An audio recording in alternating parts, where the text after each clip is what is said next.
अस्सलाम वालेकुम दोस्तों आज की वीडियो है diesel engine turbine water pump के ऊपर।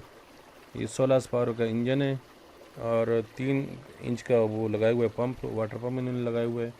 पानी तो ठीक है गुजारा कर रहा है। ये इन्होंने यहाँ पे कोई सब्ज़ी लगाई हुई, सब्ज़ी को भी ये पानी देते हैं और गन्ना वगैरह भी लगाते हैं, वो उसको भी उसी से पानी देते हैं। पानी ठीक है, तो चलिए फिर वीडियो देखते हैं।